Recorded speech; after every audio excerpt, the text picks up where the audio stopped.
for me, it's been kind of a milling and riving weekend. I got a plane flying overhead.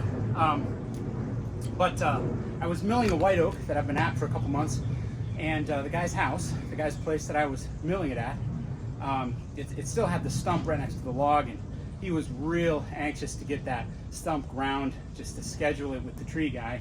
And so he called me yesterday and just said, you know, we got to get this thing moved. And I said, okay, I can mill what I can mill, and then I can just remove what I can't get milled. And so I took out 5 just awesome butcher block size, 5.5, maybe even 5 3/4 inch thick slabs of white oak. And then the rest of it I wedged, and I'm going to make handle billets. This is the general idea. I believe these are 36 inches long or thereabouts. I don't remember exactly what I cut them to. But when you rive your handles, almost all of them come out looking like this, especially if you have a nice big wedge like this is. You get almost perfect vertical grain on every handle. It's just wonderful. The bottom is oak that I split for a split rail fence that I'm going to do at some point here. Those are just sitting there drying. The top is all white oak.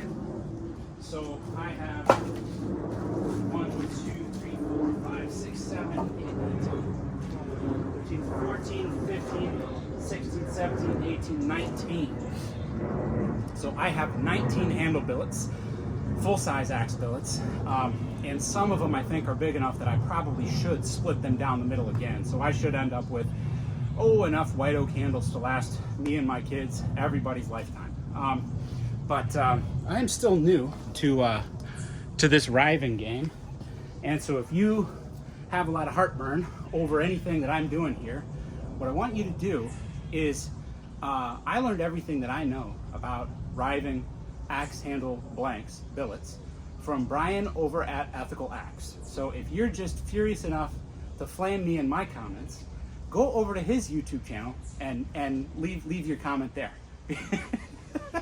because it's really his fault is how I'm gonna rationalize it. Anyways, no, just go check out his channel because he's a cool dude. But here's how I do it. I have the ugliest fro known to man. That's a pipe that I cut a slit into, welded it, and riveted it. I did this in about 5 minutes, and honestly, it's holding up. You can see it's got a little crack here. I'll probably just weld that shut. Maybe a little crack here. It's doing its job. I have, I'm just gonna nip this right in the bud. This is not an axe. This is not a hatchet.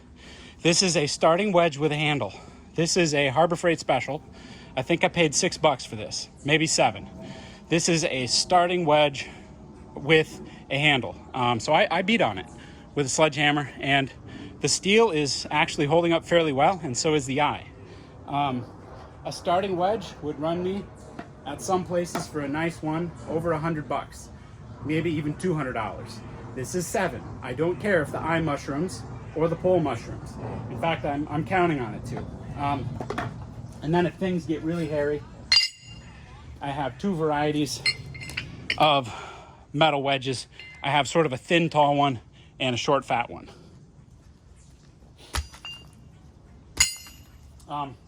First thing I'm going to do is cut off the tip here. Anywhere where the grain has a curve to it, that's where I start my excision. That's what we'll call it.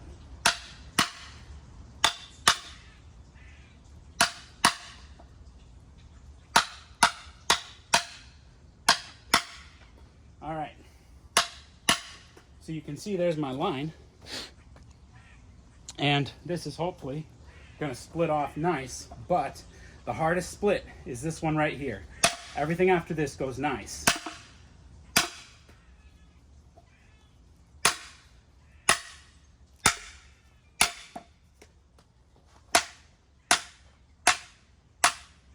And I have found the best time to do something in front of people is at the end of the day when you're tired and dehydrated.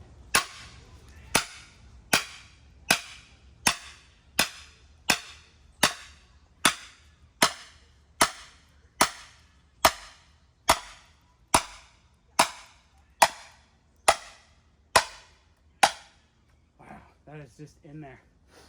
All right, time for a metal wedge.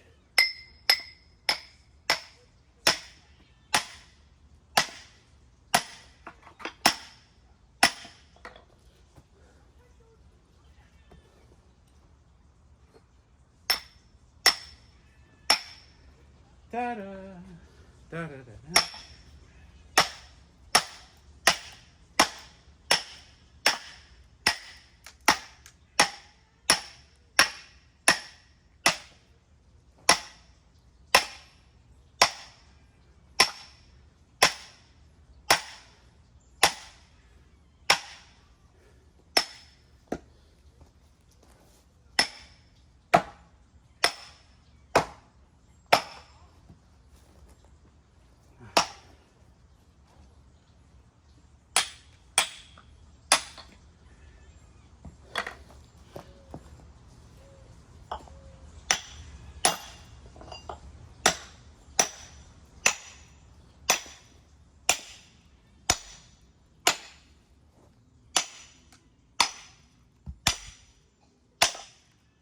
Come on now. Woohoo! Ka-ping! Like an M1 Garand.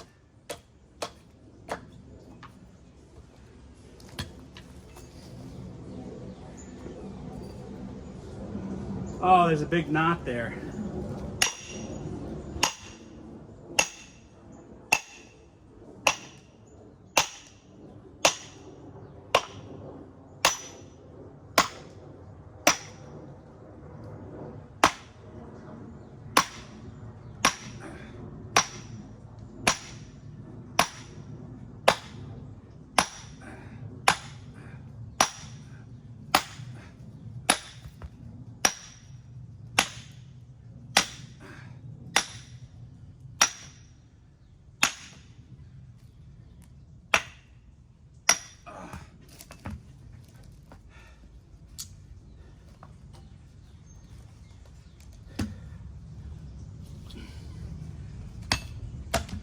And that did not go nicely. Wow. Hidden knots. And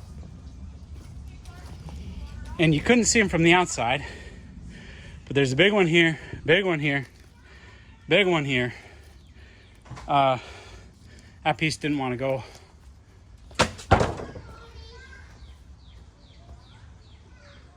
All right. And you know, don't fight the natural splits. I got one right there. So that's where I'm going to run my next split. There we go.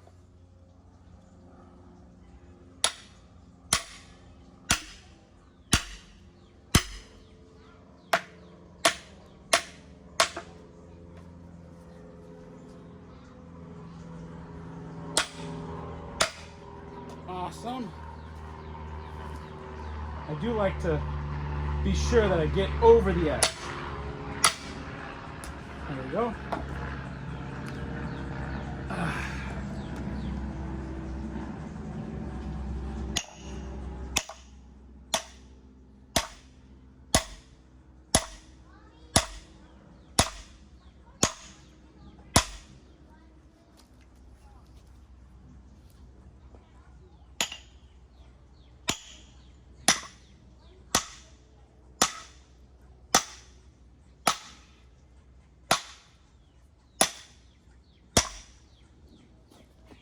All right, since I got the wedges, I'm going to use them.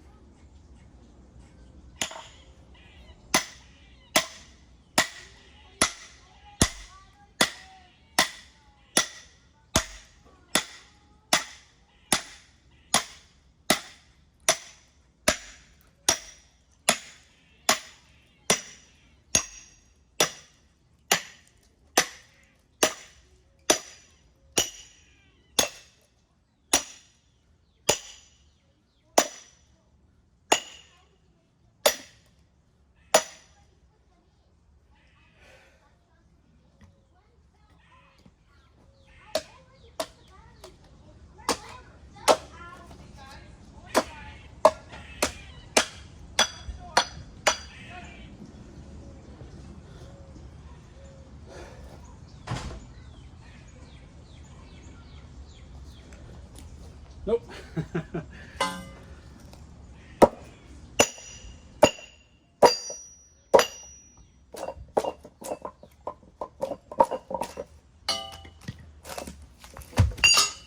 All right.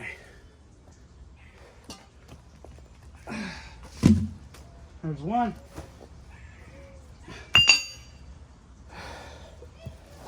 There's two. And this might be a boy's axe or a hatchet handle. You can see this is where you get that awesome grain. Everything's vertical. It's fantastic.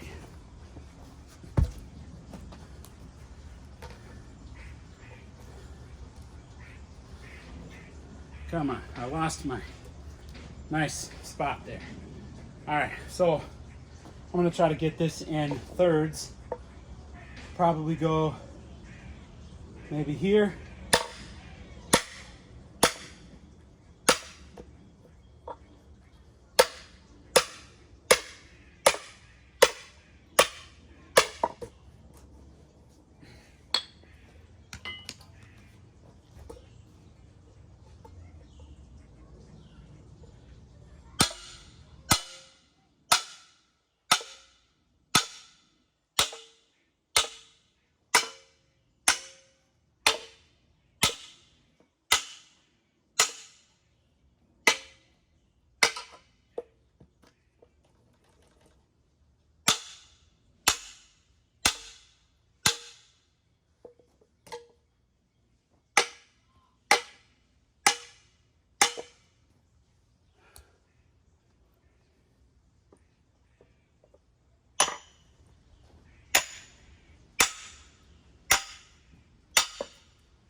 There we go.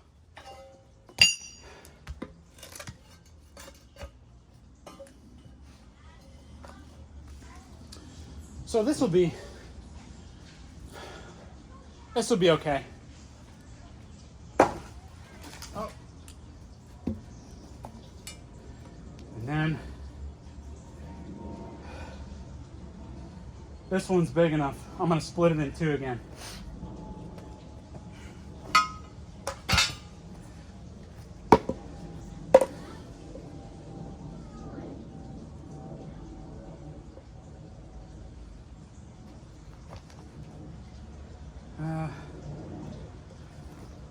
Let's get it maybe.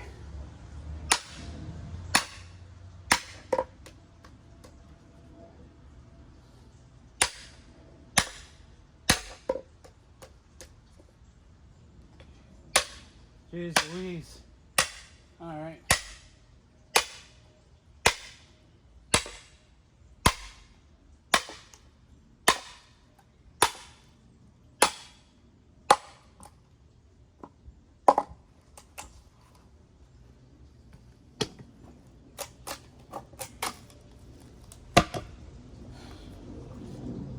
All right.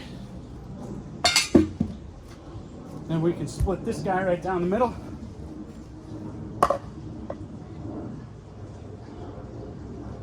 Right about there.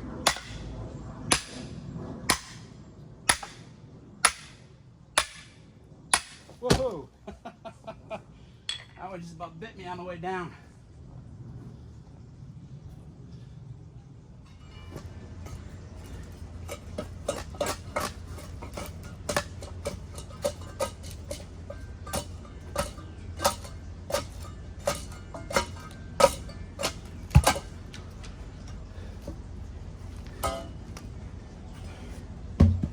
Yeah.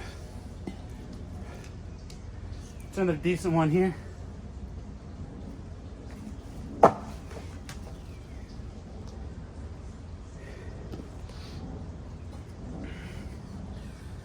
This one, split right down the middle.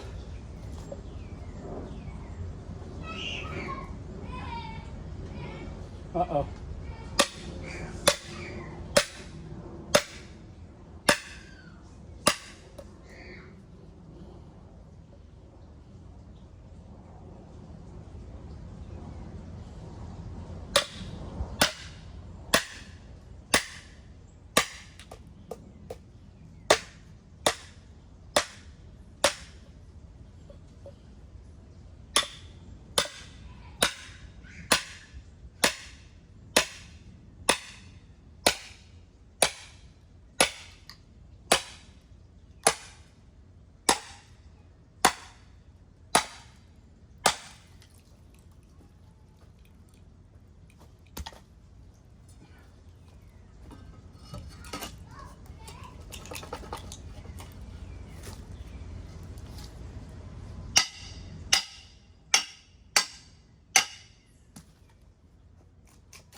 This guy's getting split in half.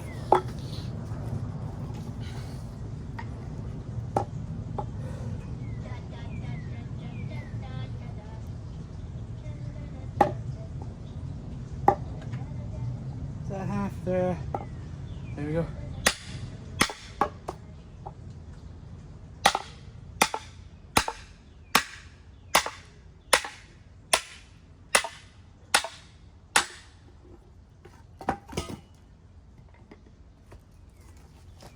Got these here. These are some of the nice ones.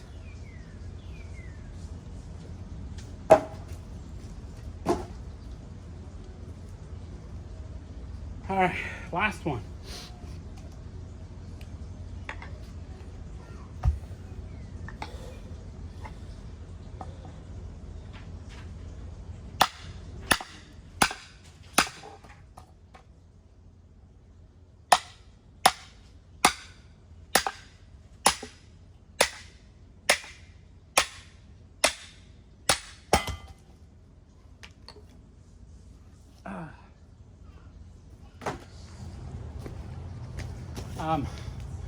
All right, so I counted and I got 28 billets. I do have a couple in here. This one, maybe this one here. A couple of them are a bit large. I think I probably could get 2 billets out of them if I wanted to. And that would probably bring the total to 30. So I'm hoping that after I cut some fresh ends and seal the grain, that I'll have some really nice usable handles in a year or two. I'll probably throw these up in the rafters of my workshop and let them season that way. But you know, here's what you'd get. The grain is running north and south here, and on every single one of these, a couple of them I think are boys' axes, maybe hatchets, but on all of the big ones, the grain is running perfectly vertical. So that's really what you want. That's why people like rived handles, as rare as they are today. If you want a rived handle, pretty much you've got to make it yourself. But I do think it's worth it to do that. And again, if I did anything wrong in this video, go to Ethical Axe's channel on YouTube. It's Ethical Axe, just type that in, and blame him. So thanks for watching.